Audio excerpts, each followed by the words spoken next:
चलिए तो शुरू करते हैं आज के जो क्वेश्चंस हैं, मल्टीपल चॉइस क्वेश्चन शुरू करते हैं। पहला क्वेश्चन है अ टिपिकल। तो आप पहले ये देख लीजिए, चलिए आप बाद में शुरू करते हैं sir.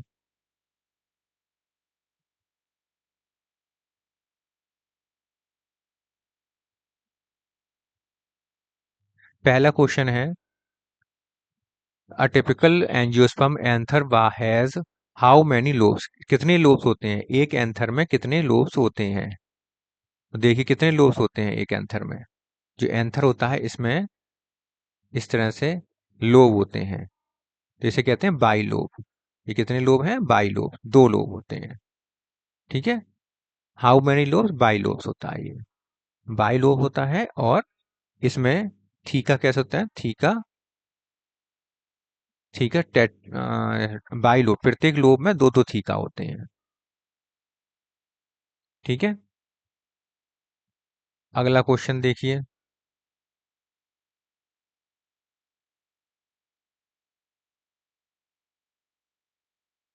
Wind pollination is common in which of the following plants? कौन से प्लांट में कॉमन है विंड पॉलिनेशन? बताइए। ऑक्जेलिस, कॉर्न, वियोला, जॉस्टर, बताइए किस में है? तो इसमें है कॉर्न। इसका सही आंसर क्या है? कॉर्न। कॉर्न कैसा है? कॉर्न में विंड पॉलिनेशन होता है। कॉर्न में विंड पॉलिनेशन होता है। अगला देखते हैं question. How many meiotic division are required for formation of the 100 functional megaspores?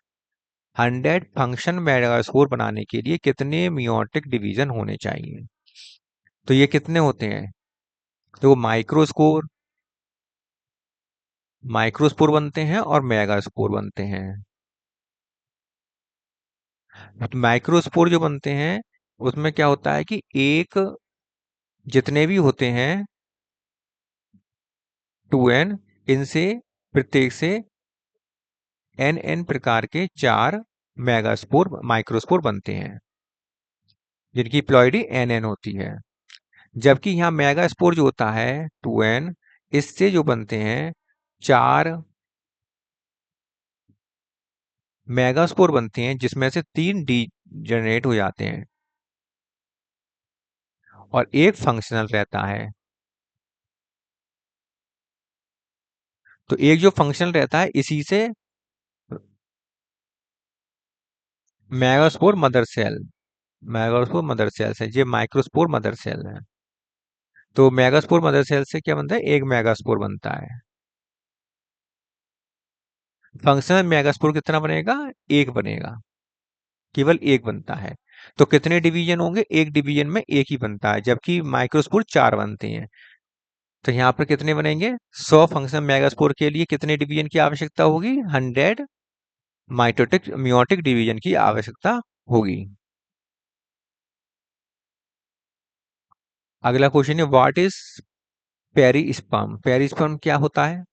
तो पेरिस्पर्म क्या होता है? न्यूक्लियस, परसिस्टेंट न्यूक्लियस होता है। परसिस्टेंट न्यूक्लियस होता है पेरिस्पर्म। जैसा कि हमने ब्लैक पीपर, काली मिर्ची से कहते हैं।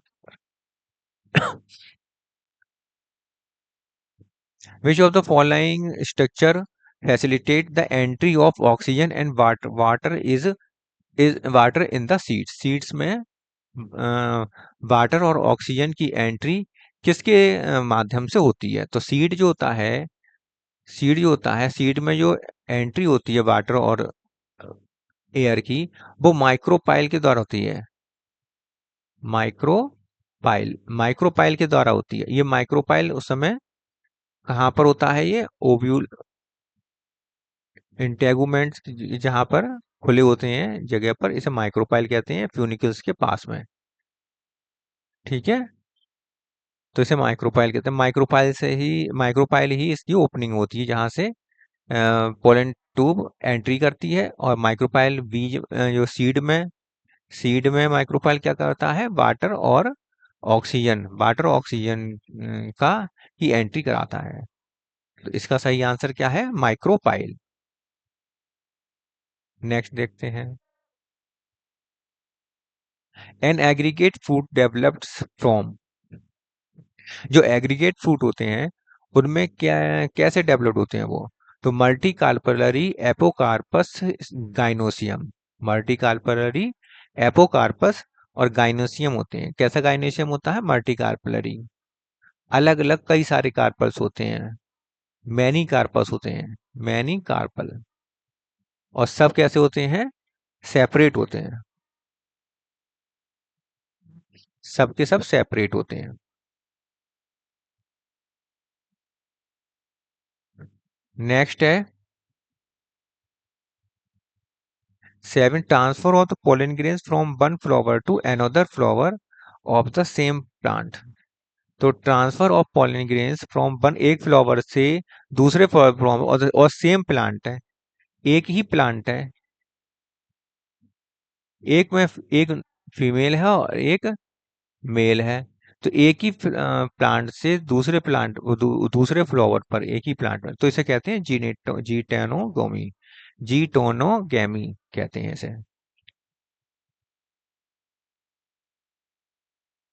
क्रिस्टोगेमी कैसे होते हैं? Closed flower.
अगला देखिए, 7वां के बाद 8वां देखिए।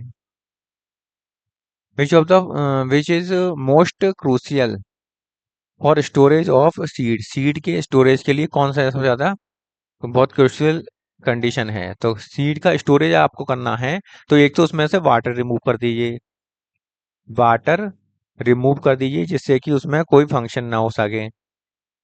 और जो एक पीरियड से दूसरे पीरियड तक का जो बीच का पीरियड है उसको हम कहेंगे ऐसे, जो डोरमेंट पड़ा रहे, उसमें कोई ज्यादा फंक्शन ना हो, तो डोरमेंसी उसे कहते हैं, डोरमेंसी पीरियड, डोरमेंसी पीरियड कहते हैं। तो सुषुप्तावस्था में या डोरमेंट स्टेज में पड़ा रहे और वाटर उसमें ना रहे, तो इसकी तो ज्यादा स्टोरेज, सीड का स्टोरेज अच्छे से हो सकता है। तो डिहाइड्रेशन एंड डोरमेंसी, ये दोनों कंडीशन क्रूशियल कंडीशन है इसकी। प्लॉइडी ऑफ द एंडोस्पर्म की प्लॉइडी पूछिए, will be if the male और female parents are hexaploid and tetraploid. तो मेल कैसा है और फीमेल कैसा है? मेल कैसा है? हेक्सोप्लॉइड। और फीमेल कैसा है? टेट्राप्लॉइड। तब एंडोस्पर्म, प्लॉइडी की एंडोस्पर्म पूछी है, तो ये जो हेक्सोप्लॉइड है, तो हेक्सोप्लॉइड कैसे बना होगा इसमें?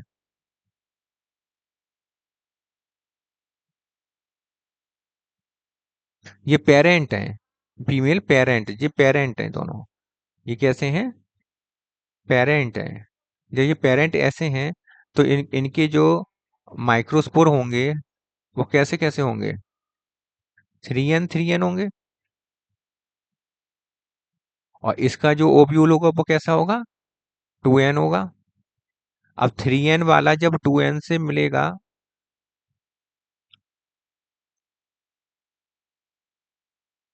और एंडोस्पर्म कैसा बनता है? एंडोस्पर्म बनने के लिए कंडीशन होती है कि जो 2n सेंट्रल न्यूक्लियस होता है, डिप्लॉयड होता है, प्लस n जो कि क्या होता है? Pollen, male gamete. तो सेंट्रल न्यूक्लियस जो होता है वो 2n होता है, और गैमीट जो होता है, मेल गैमीट, और ये सेंट्रल न्यूक्लियस, दोनों मिलकर बनाते हैं 3n। ठीक है, तो यहाँ पर 2n की जगह पर कितना है, 2n की जगह पर कितना है 2n, और नॉर्मल 2n होना चाहिए। 2n से जो होता है उससे तो 2n बनता है, तो ये 4n से है, तो यहाँ पे क्या बनेगा, 2n की जगह पे 4n आएगा। और n जहाँ ट्रिप्लॉइड है, यहाँ पर n जो है इसकी प्लॉइडी कैसी है, 3n, तो 3n रहेगा। अब 4n और 3n मिलकर क्या बनाएंगे, 7n, तो यहाँ पर क्या बनेगा, 7n बनेगा। तो इसका सही आंसर आएगा 7n।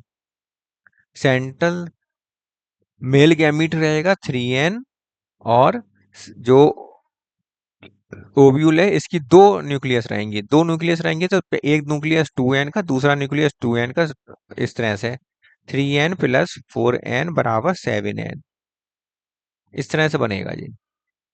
ठीक है।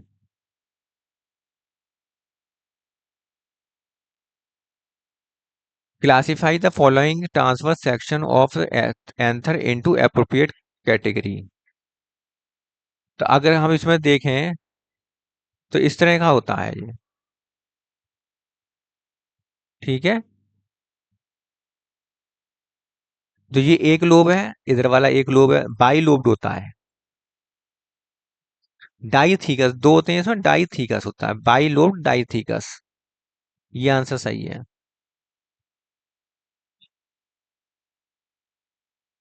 Which statement substance constitutes the outer hard layer, कौन सी होती है, पोलन ग्रेन्स की आउटर हार्ड लेयर स्पोरोपोलेनिन की बनी होती है, स्पोरोपोलेनिन की बनी होती है।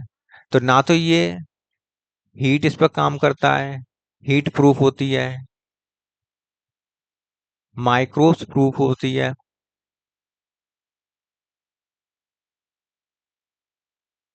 और वाटर प्रूफ होती है,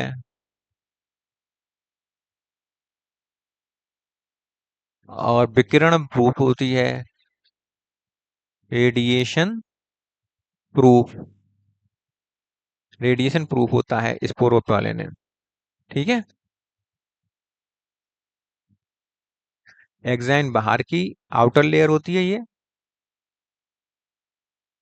ये इंटाइन इनर लेयर होती है, इसी से पोलन ट्यूब बनती है।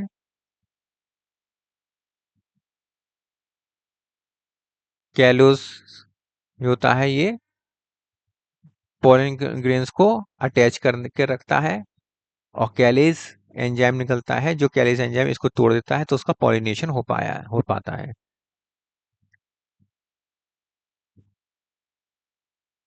एसर्शन और रीजन देख लीजिए। Pollen grains are well preserved as fossils, pollen grains को फॉजिल की तरह प्रिजर्व किया जा सकता है। Outer layer of pollen grains का called exine is made up of sporopollenin, बिल्कुल दोनों सही हैं। तो पहला आंसर ये both assertion and reason are true, और reason is the correct explanation of assertion, यही इसका आंसर होगा। ठीक है, अगला देखिए। टेपल सेल्स, जो टेपल सेल्स होती हैं usually possesses dense cytoplasm, right, dense cytoplasm होता है, never more than one nucleus, ये गलत है, ये गलत है। टेप्टल sales undergo mitosis which generally involves division of nucleus but cytokinesis does not happen, right, ये सही है। तो रीजन सही है इसमें, केवल only reason correct, only reason correct.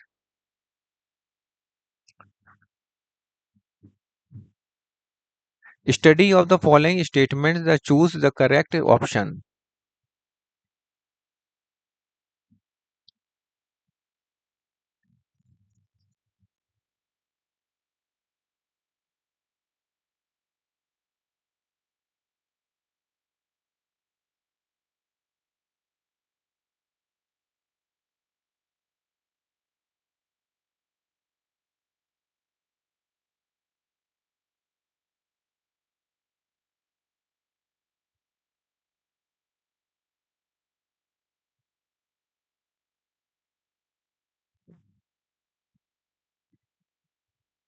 अगला देखिए, study of the following statement and choose the correct option. Tapetum nourishes the developing pollen grains, right? Hilum represents the junction between the ovule and funicle, right? In aquatic plants such as the water hyacinth and water lily, pollination is by water, गलत, air द्वारा होता है, by the air द्वारा होता है। The primary endosperm nucleus is diploid, right, 3n होता है। पहला सही, दूसरा सही और चौथा सही।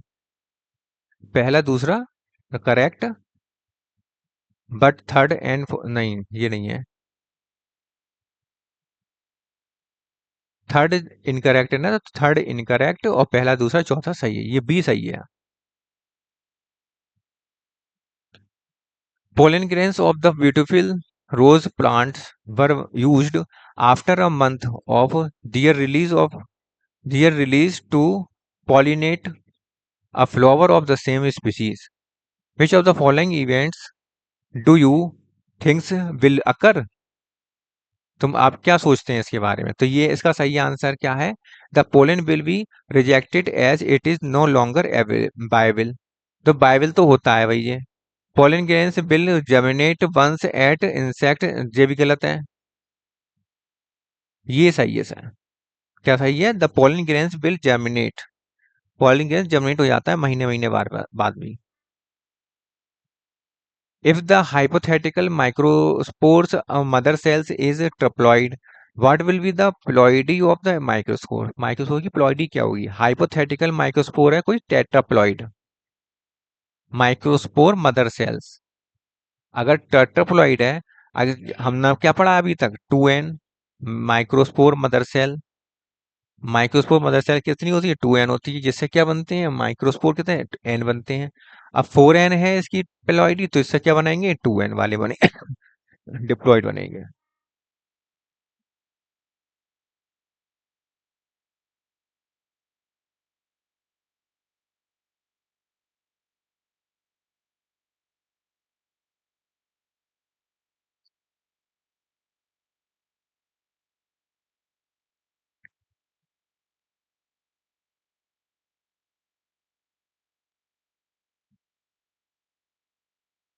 कौन से बनेंगे? तो इस प्रकार ये आज के 16 क्वेश्चन हैं। इन 16 क्वेश्चन को आप ध्यान में रखिए। असेसन रीजन भी आ गए आज तो इसमें, और करते रहिए मेहनत। मिलते हैं फिर कल की वीडियो में, नेक्स्ट वीडियो में मिलते हैं फिर। और नहीं चल रहा है ये, और हमारा जो नंबर है नीचे फ्लैश हो रहा होगा, और नहीं तो फिर 80 77 122 457, ये हमारा नंबर है, इस पर व्हाट्सएप कर सकते हैं अगर आपको कोई कोर्स लेना है। कोर्स का जो एप्लीकेशन है, एप्लीकेशन लिंक आपको डिस्क्रिप्शन में मिल जाएगी। कहाँ मिलेगी? ये डिस्क्रिप्शन में मिल जाएगी, डिस्क्रिप्शन में मिल जाएगी, वहाँ से एप्लीकेशन को डाउनलोड कर लें और कोर्स को परचेज कर लें, आपको जो भी कोर्स चाहिए। अगर केवल नोट्स चाहते हैं, नोट्स चाहते हैं तो नोट्स में मिल जाएंगे। केवल नोट्स अगर चाहते हैं, परचेज करना चाहते हैं, तो नोट्स भी मिल जाएंगे आपको। तो अब इस पर आपको मैसेज पे लिख कर देना पड़ेगा कि आपको नोट्स चाहिए। मैसेज करना पड़ेगा, व्हाट्सएप करना पड़ेगा। मैसेज नहीं, मतलब व्हाट्सएप करना पड़ेगा, व्हाट्सएप पर बताना पड़ेगा इस नंबर पे कि आपको नोट्स की आवश्यकता है, तो नोट्स आपको मिल जाएंगे।